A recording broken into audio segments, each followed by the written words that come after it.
Exam हो sir पे तो धड़कनें तो तेज होंगी, पर उससे पहले एक बात ये जानने की जरूरत है, जो तुम डॉक्टर बनोगे और खुद की धड़कन को कंट्रोल नहीं कर पाओगे, भला दूसरे की धड़कन को कैसे बचाओगे मेरे दोस्त।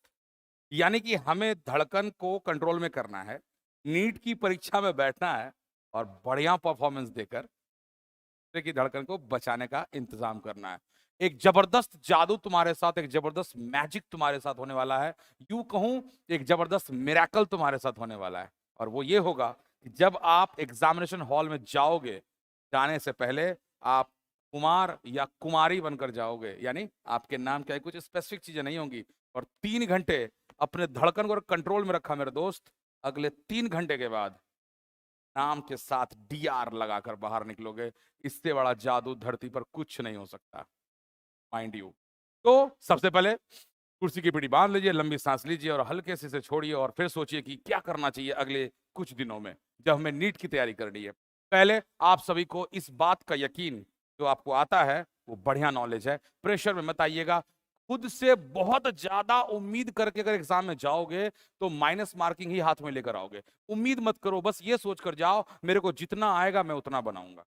हाँ होगा 720 में बच्चे 720 लाते हैं, होगा 650 मिनिमम रिक्वायरमेंट है, दिमाग में इसको फिलहाल हावी मत करो, बस खेलते जाओ, क्वेश्चन बाय क्वेश्चन खेलते जाओ। अचानक से अगर अच्छा एग्जाम चला गया तो 600 प्लस ऑटोमेटिक दिखेगा, और अगर प्रेशर में आ गए तो शायद 400 भी ना दिखे। तो अपने आप को मन में इस बात की तसल्ली दो कि मेरी तैयारी अच्छी है, मन को स्थिर रखना है और बढ़िया से एग्जाम हॉल में जाना है। क्योंकि याद रखना बेटा, जब तक मन पर कंट्रोल नहीं होगा तब तक क्वेश्चन पर कंट्रोल नहीं कर पाओगे।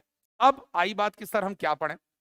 वैसे तो पहले भी मैं बहुत सारे वीडियोस बना चुका हूं, पर अब लास्ट मोमेंट पर अगर देखा जाए तो केमिस्ट्री में फटाफट क्या कर सकते हैं, आपके लिए मैंने यहाँ पर कुछ टॉपिक्स लिए हैं अच्छे अच्छे चैप्टर्स के हिसाब से। Like stoichiometry. स्टोशियोमेट्री में क्या करना है, एन फैक्टर, इक्विवेलेंट वेट और एवोगैड्रोस कॉन्सेप्ट और मिली इक्विवेलेंट या मिली मोल के कॉन्सेप्ट को बना लेना बेटा, इस पर ही क्वेश्चन आएगा, इससे अधिक नहीं आएगा। वैसे मैंने कुछ दिन पहले थोड़ा क्रैश कोर्स टाइप का करवाया था, आप वो भी वीडियोस अगर देख चुके हैं तो आपको फायदा होगा ही। फटाफट चलते हैं अगले टॉपिक पर कि भाई अगला क्या है। तो केमिकल बॉन्डिंग में अपने को कौन सा टॉपिक जानना है, वेस्पर थ्योरी अपने को आना चाहिए। वेस्पर थ्योरी पर श्योर शॉर्ट क्वेश्चन आता है। उसके बाद बॉन्ड ऑर्डर, हाइब्रिडाइजेशन, सिग्मा और पाई बॉन्ड, मतलब क्या कहूं यार, इस पर क्वेश्चन बहुत पूछते हैं। केमिकल बॉन्डिंग पर क्वेश्चन आता है। जो भी चैप्टर्स के बारे में बोल रहा हूं ये 5-6 साल के आधार पर ये क्वेश्चंस हैं, रिपीट टेलीकास्ट होते रहता है। हालांकि गारंटी तो यार किसी चीज की नहीं होती। आगे बढ़ते हैं। अगला है पीरियोडिक क्लासिफिकेशन, कहते हैं गरीबों का चैप्टर है ये, जिसको कुछ नहीं आता उसको पीरियोडिक क्लासिफिकेशन आता है। आयनाइजेशन एनर्जी, एटॉमिक और ionic radius, nature of oxide, जिसमें कि एसिडिक, बेसिक और M40 पर सवाल आएगा, कर लेना। ठीक है, मैं फिर से बता दूं, आपकी तैयारी अच्छी है, बस लास्ट मोमेंट पे क्या करना। और एक और बात, कुछ भी नया मत करो, जो आता है उस पर ध्यान रखो, भरोसा रखो, यकीन रखो। आगे बढ़ते हैं। अगला क्या आना चाहिए, थर्मोडायनेमिक्स में आपको क्वेश्चंस कैसे आएंगे। वर्क डन निकालने आएगा minus P del V. Enthalpy change पर क्वेश्चन आएगा, जो कि आपको पता है del H equal to product minus reactant होता है। गिव्स फ्री एनर्जी पर सवाल आएगा, del G is equal to del H minus T del S पर सवाल आता है। और तो और बॉन्ड डिसोसिएशन एनर्जी, जिसमें याद रखना कि enthalpy reactant minus enthalpy product होता है, यहां मामला थोड़ा बदल जाएगा। और साथ में एंट्रोपी, कभी कभी एंट्रोपी पर सवाल आता है, जो कि इंथैल्पी चेंज बाय टेम्परेचर के आधार पर हम लोग लेते हैं। तो ये कहानी होगी थर्मोडायनेमिक्स की। फटाफट पॉइंट आउट करते जाना बेटा, पेन डाउन कर लो सबको, क्योंकि बहुत ज्यादा समय नहीं देना है वीडियो पर। फटाफट चलते हैं अगले में। स्टेट्स ऑफ मैटर पर क्या सवाल आएगा, लिक्विफैक्शन ऑर्डर आएगा, आपको मैंने कॉपी में लिखवाया हुआ लिक्विफिकेशन का ऑर्डर, आराम से याद करना, कौन आसानी से। क्रिटिकल टेम्परेचर पढ़ाया था, क्रिटिकल फेनोमेना उसी में बताया था। कॉम्प्रेसिविटी फैक्टर जेड पर क्वेश्चन आएगा।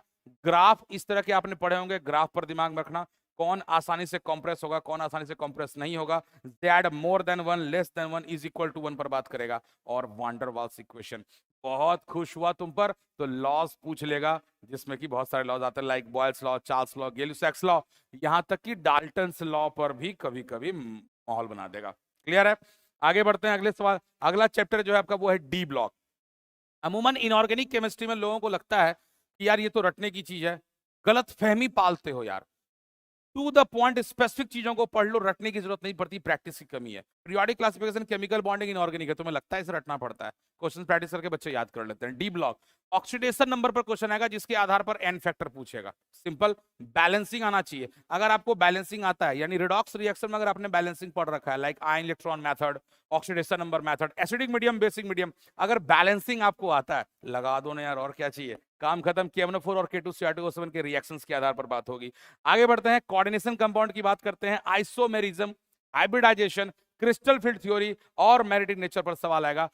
केमिकल बॉन्डिंग में जो हाइब्रिडाइजेशन की बात मैंने की थी और यहां जो मैं हाइब्रिडाइजेशन की बात कर रहा हूं, आपको बता दूं दोनों रिलेटेड है। क्वेश्चन 100% आएगा, चाहे वो उसके आधार पर या इसके आधार पर, पक्का पूछेगा। आइसोमेरिज्म पर दबा कर क्वेश्चन पूछे जाते हैं, क्रिस्टल फील्ड थ्योरी है उस पर क्वेश्चन आता है, एंड मैग्नेटिक नेचर पर तो क्वेश्चन आएगा ही आएगा। मैग्नेटिक नेचर में ना स्ट्रॉन्ग फील्ड लिगेंड और वीक फील्ड लिगेंड पर करेगा। आपको ऑर्डर याद होगा, मैंने आप लोगों को पढ़ाया था स्ट्रॉन्ग फील्ड लिगेंड के बारे में, लाइक आपने पढ़ा होगा, एक ट्रिक बताया था मैंने। एक बार सचिन क्लास से फरार हो गया और बैल को पानी देने लगा, सारे वीक फील्ड लिगेंड आ जाते हैं उसमें, ट्रिक लगा दो तुम्हारा काम हो जाएगा। आगे बढ़ते हैं, अगला चैप्टर जो है वो है केमिकल काइनेटिक्स। केमिकल काइनेटिक्स में आपको फर्स्ट ऑर्डर के आधार पर क्वेश्चंस आएंगे, हाफ लाइफ निकालने आएगा, rate of reaction, Arrhenius concept graph. मैं जितने टॉपिक्स के बारे में बोल रहा हूं, मेरा ये सर्वे है कि यही पर क्वेश्चन आते हैं, गारंटी नहीं ले रहा हूं यार, गारंटी किसी नहीं होती। लास्ट मोमेंट पर एक होता है कि चलो भाई सर ने बोला तो ये पॉइंट आउट कर लो, हाँ मेरे को आता है आता है आता है, बाकी भी आने चाहिए पर इतना तो मेरे को आता है, अपने आप को उस हिसाब से कर लो। आगे बढ़ते हैं फटाफट, अगले टॉपिक पर चलते हैं, वो है मेटलर्जी। मेटलर्जी में खास करके और से याद कर लेना, एनसीईआरटी ने जो टेबल दिया हुआ उसे एकदम रट जाओ बेटा। और एलिंगम डायग्राम बहुत ही आसान डायग्राम है, मेरे वीडियोस देखे हैं, मेरे क्लासरूम नोट्स हैं, आसानी से होता है। अगर किसी को दिक्कत है तो बोलना, वैसे तो दिन ज्यादा नहीं है पर कोशिश करूंगा, अगर दिक्कत हुई तो मैं बता दूंगा फिर से। आगे बढ़ते हैं, एटॉमिक स्ट्रक्चर की बात करते हैं। सबसे मतलब कहा जाए कि सबसे ज्यादा क्वेश्चन आने की उम्मीद इसी चैप्टर से रखना। क्वांटम नंबर दबा के, magnetic quantum number, principal quantum number, azimuthal spring, ये सब पे क्वेश्चन आएगा। Hund's rule of boss Pauli's, ताबड़तोड़ क्वेश्चन आना ही आना है। अगला क्या आएगा, de de Broglie question आता है भाई साहब, बोर थ्योरी, रेडियस निकालने, एनर्जी निकालने क्वेश्चन आएगा, वेलोसिटी निकालने के लिए। Hydrogen spectrum, Lyman Balmer Paschen Brackett Pfund, याद होगा formula, nu bar equal to, याद आया, 1 bye lambda that is R Z square bracket 1 by n1 square minus 1 by n2 square. पक्का सवाल आएगा। Magnetic moment under root n bracket n+2 का सवाल 100% आता है, या तो यहाँ पे पूछ लेगा या कोऑर्डिनेशन कंपाउंड में पूछ लेगा मिलाकर। तो आपको ये सब टॉपिक्स आने चाहिए, खुद को देखते जाओ, दिखाते जाओ, हाँ यार मेरे को ये आता है, सर ने ये सब बोल दिया, अपने को आता। अगला है redox reaction, oxidation number, N factor और इलेक्ट्रोकेमिकल सीरीज याद रखना। लेके बारात खाना मजे से अल्लाह जाने करेगा क्या, याद है ना, वो वाला लगा दो फटाफट। अगला कौन सा है, अगला है तुम्हारा सॉलिड स्टेट। सॉलिड स्टेट में डिफेक्ट्स की बात होगी, नॉन स्टोइकोमेट्रिक। नॉन स्टोइकोमेट्रिक मतलब जैसे आपको एक सवाल होगा एनसीईआरटी में था, निकेल 0.95 NiO 0.95 था, ऐसे सवाल जब होते हैं उसे कहते हैं नॉन स्टोइकोमेट्रिक, वो सवाल आएगा। और क्रिस्टल फॉर्मेशन के आधार पर भी आपको सवाल आता है, लाइक टेट्राहेड्रल वर्ड्स क्या होते हैं, ऑक्टाहेड्रल वर्ड्स क्या होते हैं, थोड़ा सा देख लेना। सॉलिड स्टेट कुछ बच्चे लोग ना हल्के में ले लेते हैं, वो उनका थोड़ा कच्चा रह जाता है, बढ़िया से रिवाइज कर लेना उस पर क्वेश्चन। यही 3 पॉइंट्स में आते हैं मेजॉरिटी में। मैं बार बार बोल रहा हूं, अगर मेरे को पता है इतना सारे पॉइंट में कर लूं तो मेरा तो काम ही बन जाएगा यार। अगला टॉपिक क्या होना चाहिए, अगला है केमिस्ट्री इन एवरीडे लाइफ। पक्का छोड़ के जाते हैं बच्चे। अब बच्चा जब छोड़ जाता है कहता है सर क्या पढ़ेंगे, दिमाग खराब है सर, एकदम समझ में नहीं आता। अरे यार वो तो कर लो जो कम से कम कर लो ना यार। इसका आर्टिफिशियल स्वीटनर पे क्वेश्चन आएगा, गारंटीड, कर लो यार प्लीज। अगला है ट्रैंक्विलाइजर और अगला है एंटीबायोटिक्स। ये 3 टॉपिक कर लो, ज्यादा कुछ मत करो, आया तो बना देना, नहीं आया तो छोड़ देना। ये 3 कर लो यार, इस पर क्वेश्चन आते हैं, देखना आएगा।